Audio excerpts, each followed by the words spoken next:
treatment for cancer. Earlier this spring, the Princess of Wales had disappeared from the public for some weeks, prompting speculation as to what was up with her.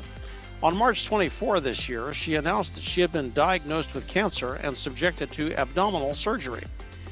Now, having been there, I would wish that on no one. The only thing worse than the surgery is the condition that necessitated it, and maybe the nasty recovery. Kate has also been treated with chemotherapy. A June report said she's doing well and planned to resume some public appearances. Earlier this month, she attended the men's tennis singles final at Wimbledon. She's apparently quite the fan. And then a ceremony at opening a new garden at London Natural History Museum. There has not been a report on the type of cancer she suffers, but from the photographs, she looks like she's doing well. A gift for a fellow traveler. Over dinner one evening, a close associate suggested I send Kate a copy of Alligator Wrestling in the Cancer Ward, which details my own journey through acute myeloid leukemia. I found her mailing address online, dashed off a quick typed note, signed it, and spent some $15 to ship the book to England. In June, I found a letter in the mailbox addressed to Alligator Publishing, LLC. The postmark was Buckingham Palace. The envelope was marked private and confidential. This should have been an historic event in the small rural Kansas town. The letter within was signed by one whom I take to be the princess's administrative assistant, although I'm pretty sure there is a more exalted title for that at Kensington Palace. Despite the intimidating private and confidential label, the note reads in part, "Your gift is greatly appreciated. The Princess of Wales was saddened to hear of your cancer diagnosis, but is pleased to learn you have made good progress with your recovery." Curt Ghormley is proud to share his story in his new book, Alligator Wrestling in the Cancer Ward. Curts Journey through the challenges of treatment is inspiring. In 2022, Curt faced a daunting diagnosis, acute myeloid leukemia with a rare, deadly mutation. Despite 83 days in the hospital and close calls, he kept a sense of humor and his faith. With unwavering optimism and humor, Curt continues to inspire us all. Surviving against the odds, he embodies resilience and hope.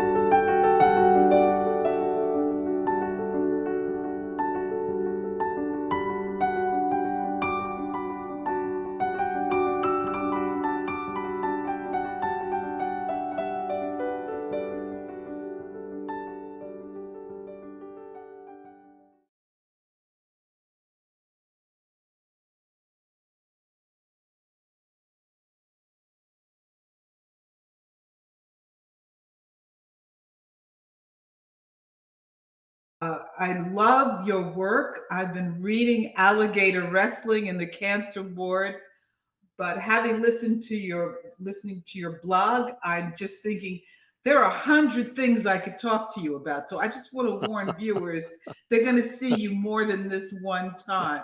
But Curt, what is alligator wrestling? What is that metaphor, and what does that have to do with cancer? Very good question. Phyllis, thanks for having me. I'm delighted to be here. I'll try to keep up with your various 100 things you want to know about. Phyllis, when I was in the hospital, I was actually searching for a metaphor just because I put out a social media blog every day to people that were what I think of as my posse. People who were supporting me and friends and family and neighbors and so forth. And I tried to be upbeat about that and positive and optimistic and keep them engaged mostly. And I thought, what's the right metaphor for what I'm going through? And somehow I hit on alligator wrestling because it is unplanned, it is unpredictable, it is untimely, and it is unlikely to end well. And I thought that would have the right degree of cynicism and yet optimism mixed with it. To portray myself that way. So I landed on the alligator, and frankly, when I started writing the book, I asked several family members and friends what they thought of the title. Almost no one liked it. And I thought, fine, it's my book. I'll do what I want. and I've had astonishingly good reception to it. Well, I found it to be an exquisite metaphor because one of the lines that you say in the prologue is you've got to watch out for the teeth. You know that you actually describe how you would wrestle an alligator, and I and I thought that's was interesting to use as a metaphor for the cancer experience. That I've actually never been close to wrestling an alligator, and I never will be. In fact, I think I say in the book, I've never even noodled for catfish, but I know people who have, and that's as close as I've come to that sport. Well, getting into the real thing. Now, your book is not just about your cancer experience, it's a bit Yeah, about your life. it And is. you're a guy from the Midwest. Yes. Um, and why is it that you describe and include the story of your father in this story? How does this all weave together in your view and That brings you to where you are? That is a very insightful question, and that has not been asked of me in quite that way before. So I appreciate going into that ground. There are a couple of answers to that. The short answer, and maybe a little bit cynical, is I needed enough material to make a real book. I thought the book, I thought the book would work, and I thought the topic would work, but but I wasn't sure that I had more than just a long magazine article if I stayed merely with describing the cancer or a couple of magazine articles. So and I talked to a couple of editors and got advice about that. But one theme that I hit on, maybe in talking with an editor, was I resolved once I was in the hospital, Phyllis, that I was going to be a tough guy.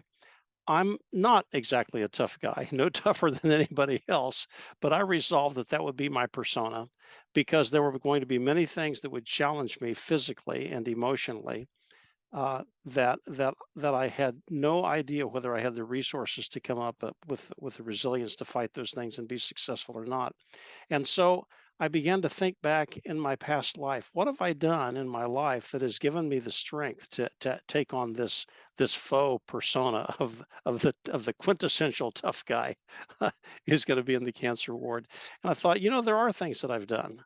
And where did I learn those things? From my father.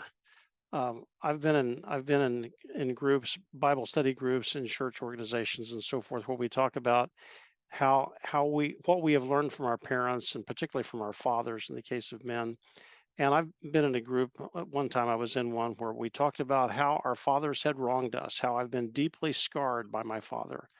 And they got, and I understand that, and my heart goes out to those guys. They got around to me in the circle, and I said, I'm struggling to think of a way I've been scarred. My father was the finest man I've ever known, and he had life experiences that were communicated to me, never in words so much, but rather in acting the way that he thought a man should behave, a man dedicated to his family and to his country and to his God.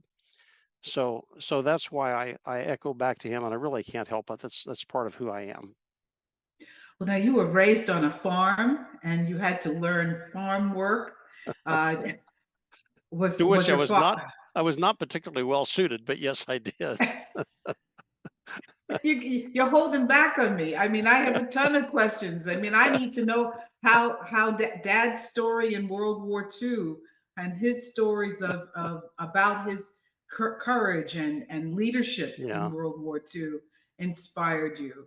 Um, So one of the that's very good. One of the things is my dad was U.S. Navy World War II. He was ultimately stationed on Guam in the South Pacific, refueling aircraft. So he was not in combat. He was not in the surface Navy, not a submariner. He was on the ground. He was a little bit older when he went in. He actually enlisted in February of 1941, 10 months before Pearl Harbor. And I think that was because of a lot of things. I think that was because of the Depression. He needed something to do that would make some money. I think he had some. I'm not quite sure what his employment situation was that sparked that, but he decided it was time to go. But he knew, and everybody around him knew that the U.S. was going to war at that time, and it was time to get in line and do what he could. He was a little bit older. I think he was 26 when he went in.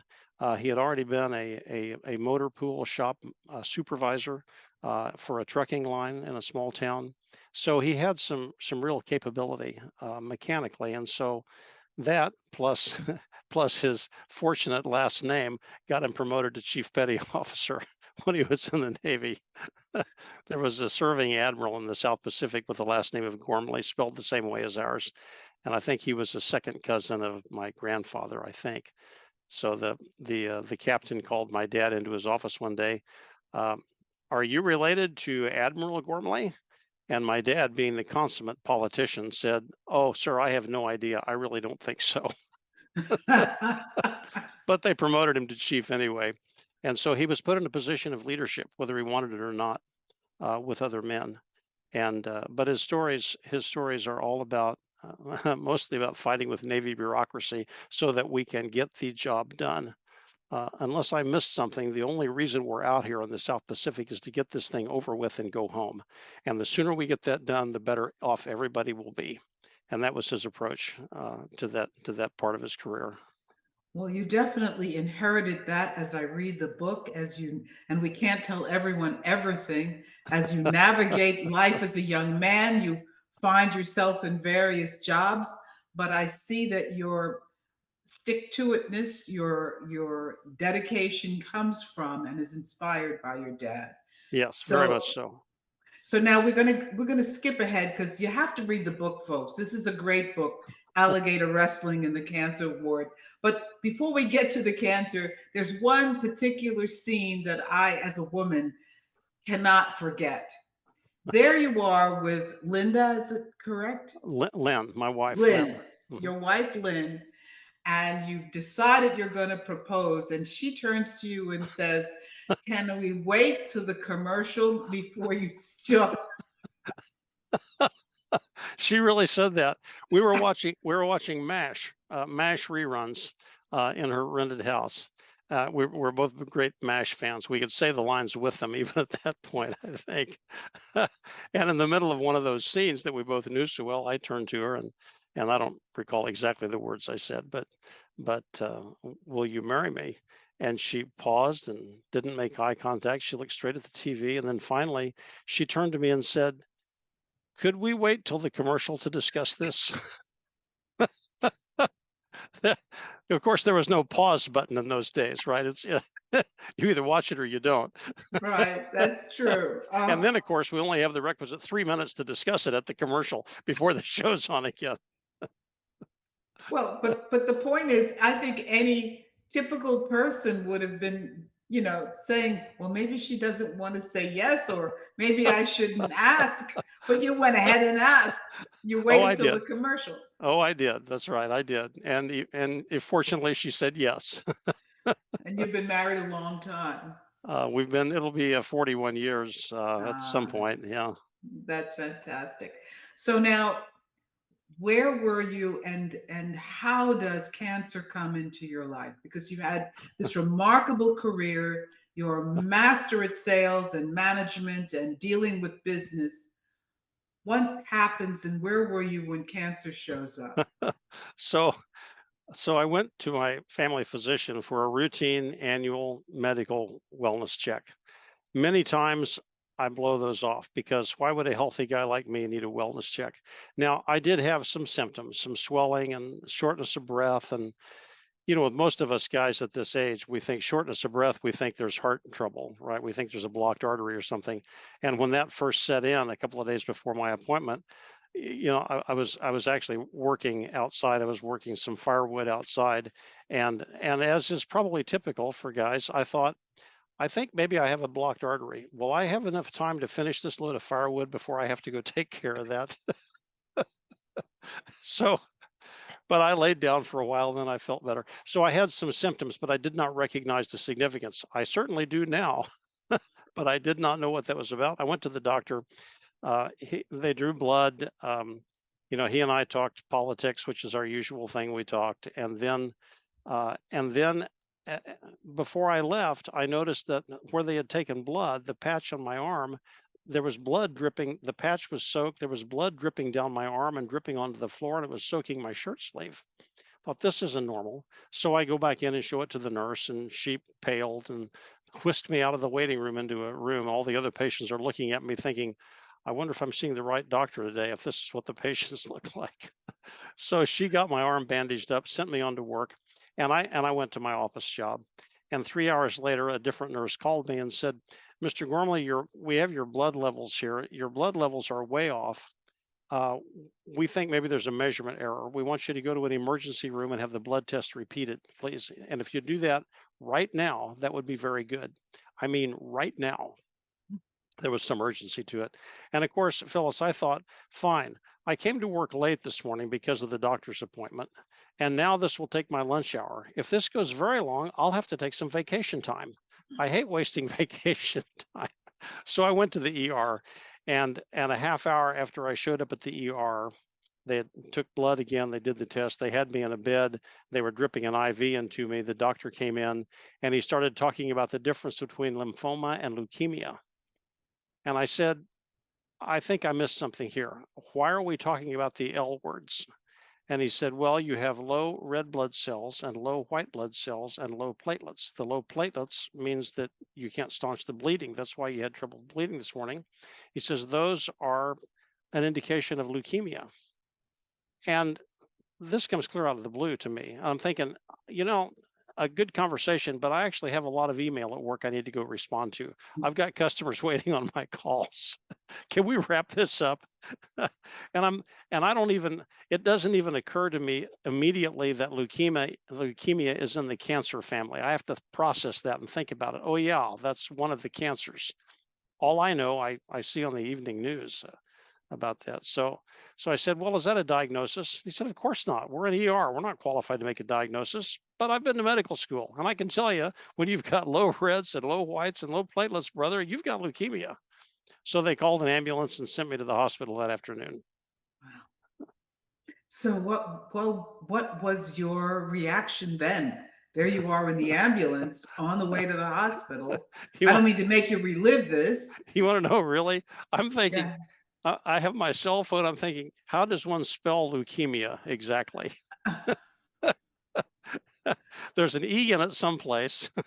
Well, now So you know, Curt, you've dedicated your life to helping others deal with this big C word, cancer. yeah, Something in this experience. I mean, you were in the hospital for 82 days, as I 80, recall. 83. Don't cheapen it. 83 days. 83 days. I want full credit for every one of them. All right, so we're going to go back over some of the incidents, but why did you want to write this book for other people, You for know, cancer patients? good question, Phyllis. Everything that has marked my life, I think, for the last since adulthood, has been about how do I help other people figure out how to do things that I know how to do, not necessarily in a spiritual realm, but in a practical realm. There are certain capabilities that I have. I can speak in front of people. Maybe that's the list. I can speak to an audience. And when I speak to an audience, I'd like to help people understand how they can also make their thoughts understood to other people, how they can communicate well in a way that is helpful to others. So everything I've done is about that, and almost to a fault. During my career, I always spent time thinking about the people who are in my sphere of influence, who work for me. How do I get them to the point where they can take on more responsibility? And at some points, I pushed them too far, too quickly for that, because that was what I was thinking. How do I help their career? How do I move them forward? And really, it's not just how do I help them. It sounds very altruistic, but really, it's about how do I get them in a position where they can help accomplish organizational goals that we have, because there's some capability here. So I've always thought about that. So it was a logical thing when I'm in the hospital thinking, am I going to learn something from this if I don't die first? Probably I will. So does it stop with me? Do I just learn, oh, this is how I overcome a particular thing, and does that end with me? I'd like for it not to end with me. I'd like for it to be replicated somewhere else. So I began to derive lessons for that thinking, and then I'm thinking, if I'm going to provide a book that's worth somebody spending their money for, there have to be some things in there that are applicable to their lives. And I began to see the cancer not just as the cancer, but as this insurmountable problem, this problem that has no solution. And how do we respond to that? Not how do we solve it or how do we fix it or how do we be cured, but what's our approach to it? How do we manage through it? How do we stay perched on top of the circumstances of life rather than being rolled under their weight? Well, now you're doing a good job sounding like a professor looking at yourself from a distance. But I want to get in touch with the guy that's in the hospital bed, Okay, wondering if he's going to make it out of this situation. right. Did you? Now, I know people who watch the show know that I rarely discuss religion, but in your case, it's an interesting ingredient in your life. It's an interesting part of your life. So It there you is. were, a very serious Christian, a very committed Bible reader and teacher. Where were you in that conversation at the moment you were in the hospital? So that takes me back. There's a passage that occurred to me that's in, I won't quote Bible to you, but in one of You the letters can. from Paul to Timothy, God Mhm. has not given us a spirit of timidity, but of power and love and discipline. And that occurred to me when I was in the hospital. So what brought me to that? There was a thought process I had that there are things here that I am not going to be able to overcome. And I don't know what those things are. They are the unknown unknowns. I don't know what those things are, but I cannot overcome those things, and they are going to overwhelm me. And how does that fit? And then, sort of unbidden, this passage came to me. And actually, I'd memorized this years ago. I've done some scripture memory, but this came to me. God has not given us a spirit of timidity. And I thought, well, what does that have to do with this? I'm not really timid.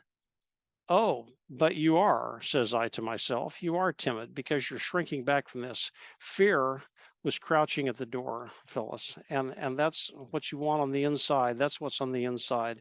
As I looked around that 12 by 14 hospital room, I realized that in every corner, fear lurks there. And it's going to take over my attitude. It's going to take over my normally ebullient personality. It's going to dominate me. And that is not acceptable. It will not dominate me. God has not given us a spirit of timidity, really, but of power and love and discipline. And the way I landed on that was that this power is the power. The metaphor would be a horse who's very strong under control of the rider with the bit in his teeth. So it's strength under control, and the love is a way to is a thought that God's grace can pour through me to other people, even in this situation, and I can have a role to play in the lives of the nurses, the cleaning staff, the people that deliver food, all those people, the doctors certainly. I can have a role there. And the discipline or the self-discipline in one version of that Bible verse is the way I define that for myself is it is the ability to acknowledge the truth of my situation without candy coating it and then showing the courage to meet it head on, whatever that means. So it's the power and the love and the discipline. And that all came from 2 Timothy 2:15 maybe, whatever that reference Okay. is. Okay. Well, thank you for that personal insight. It's unusual for someone to be in a hospital that long. Oh, Uh, yes. Yes. okay, so what kept you there for 83 days? Yeah, that's what the caseworker wanted to know. She she she was very nice, she was very polite, she was very competent, she was very caring, and she had orders to get me booted out as soon as possible. So there were about 6 different events that happened, and I won't recount all those to me, but I stumbled from one life-threatening situation to another, as I was in there. Um, Probably the most notable one that I can share with you was I had been in for 34 days, and it's customary for a cancer patient with a blood cancer who's going through chemotherapy to have a nominal 30-day stay when they first show up. That allows for a week of observation and diagnosis. It allows for another week of chemotherapy, which runs 7 days, and then 14 days later, you do the biopsy and you see if the chemotherapy took, if it works. So nominally, there's a 30-day stay.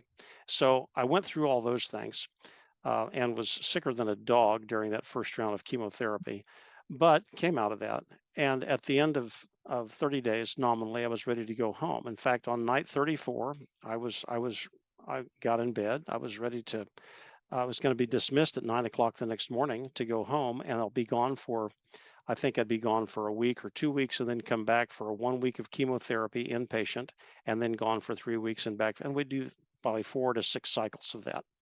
But that night, 9 o'clock at night, I sat on the edge of my bed, and suddenly, now my wife rolls her eyes when I say this part, all the stars of heaven fell from the sky, and they all came down to earth, and they all landed in my chest, and they were all made out of broken glass. Mm. I couldn't breathe, I couldn't swallow, I couldn't sit, I couldn't stand. I fumbled for the nurse call button to see what help I could get. What had happened was that the spleen had ruptured.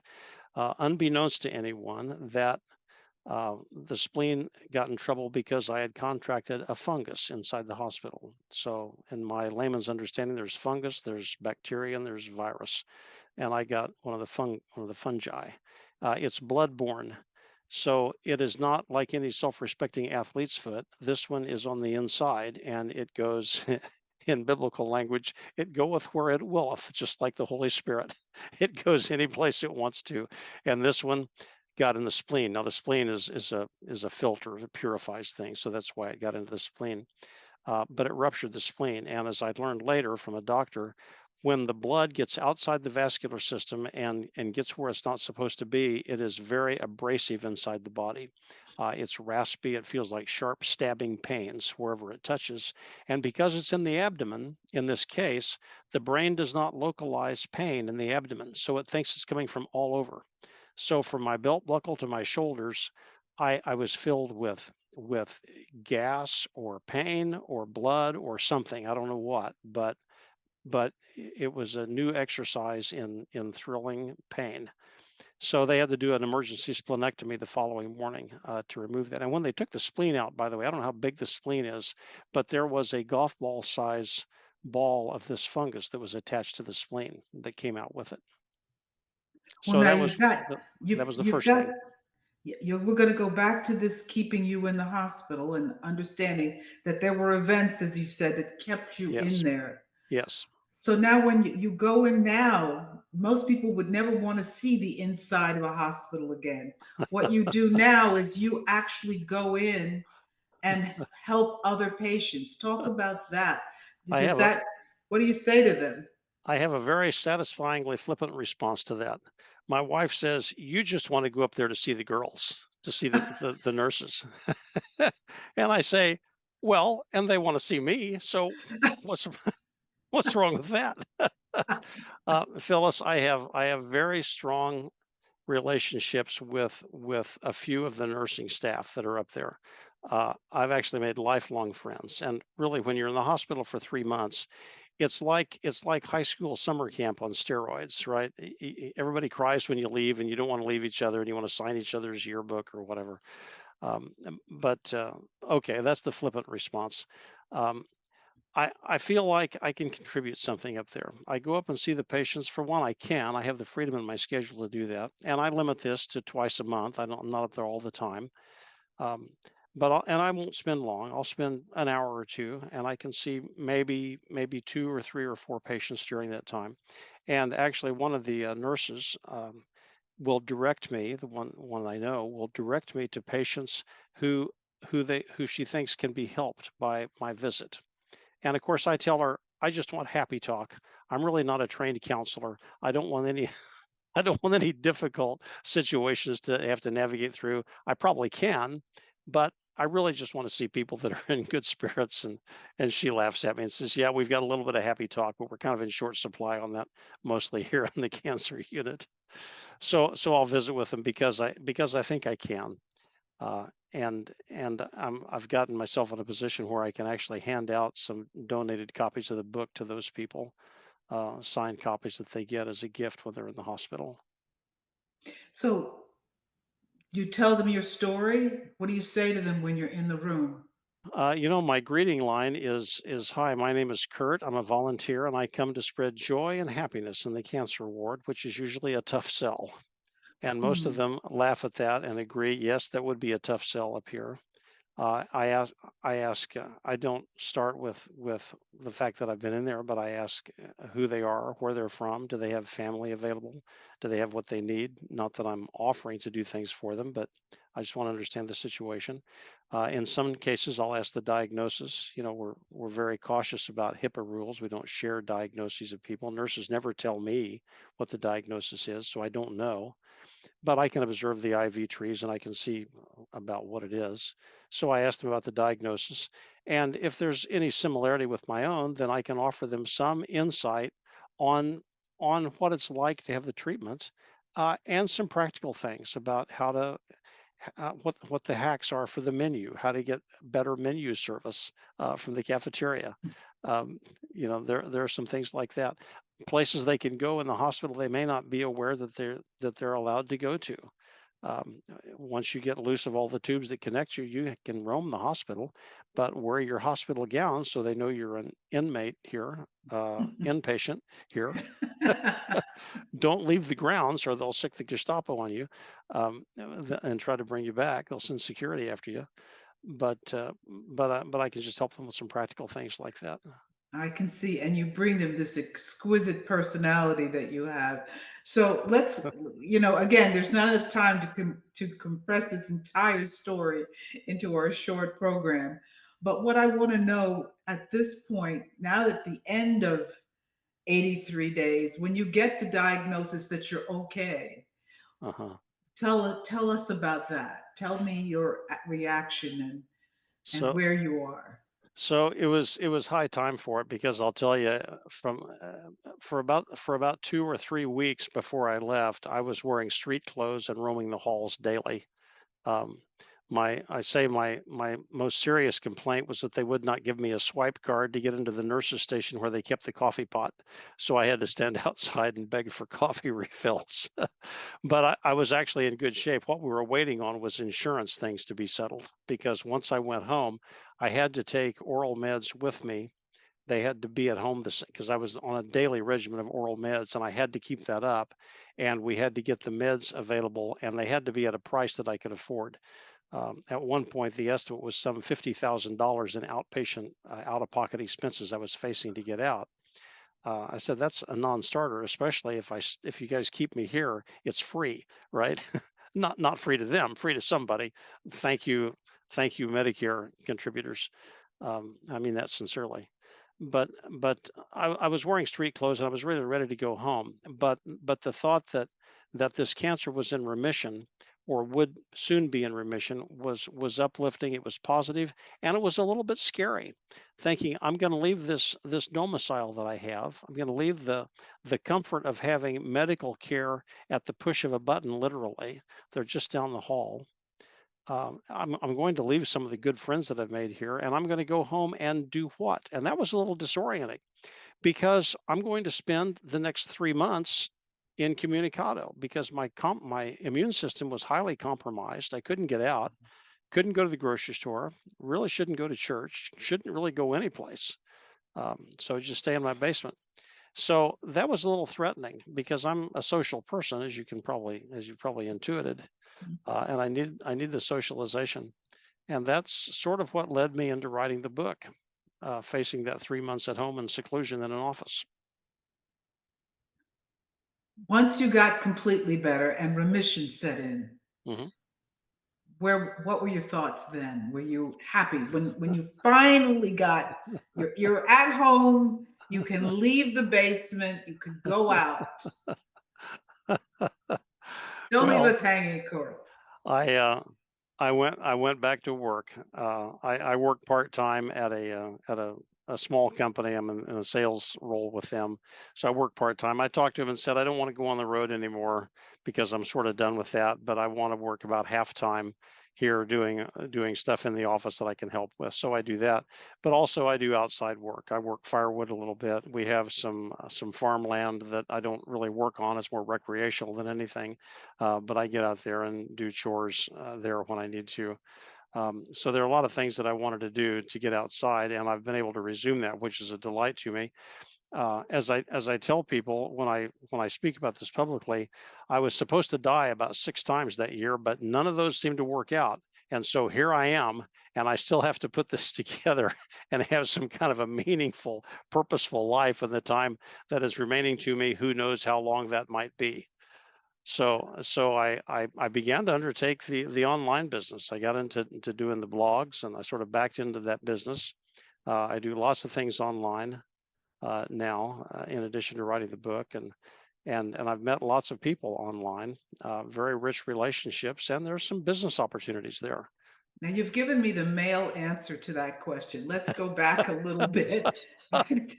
Well, that's what I have, honey. I know. Okay. So, what I want to know is when you felt you were in the clear, what did you attribute that to? Was that a great thank you, God moment, or was that a great relief? Mm. What was the thought then? Okay, good. Okay, and I will answer that. Yeah, I will answer that for you. But I should say, with cancer, particularly with a blood cancer, we are never in the clear. Blood Uh, cancers come back every 2 years. I just passed my 24th month of diagnosis. So one never knows what a day may bring forth. uh, The statistics are that about 50% of us with the kind of acute myeloid leukemia that I had, about 50% will survive to the 2 year mark, and about half of those will survive to the 5 year mark. So I have a 25% chance of surviving 5 years past the diagnosis, except that I have a rare variant of a mutant white blood cell, which actually reduces that by another 50%. So I have about a 12% chance of surviving to the 5 year mark. Now, that's just what the studies show, but in fact, there are no longitudinal studies on the kind of variant that I have that would really be a basis to say that. It's sort of a guess. The the oncologist who takes full credit for my recovery, the oncologist says you don't show any signs that this is going to recur at all. But still, I see him about every 4 months or 6 months just to do the blood test. So we don't know about that. Um, and your question was how do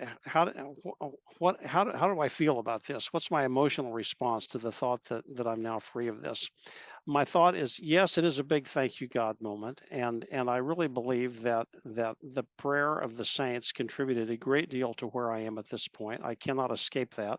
There's some astonishing things that are in the book about that. I'm not a seeker of miracles by any means. And the fact is that many people with cancer are not going to survive, and it's not because they're bad people or they don't pray right. It comes out the way it comes out. But in my case, it came out this way. So, along with the enormous gratitude I feel to my Heavenly Father for this, I also feel the obligation not to pay back, but the obligation to use the experience in order to pave the way for other people to be able to experience the freedom and the joy of being able to face crises and come through on the other side. Perfect. I need you to stay around well beyond 5 years. I got a lot more questions to ask you. Thank you so much, Curt Ghormley. And people are going to read Alligator Wrestling in the Cancer Ward. It's a great book. Maybe it's even a movie. Thank you. Thank you very much, Phyllis. I very much appreciate the opportunity to speak to the audience this way. It's a pleasure and it's a privilege for me.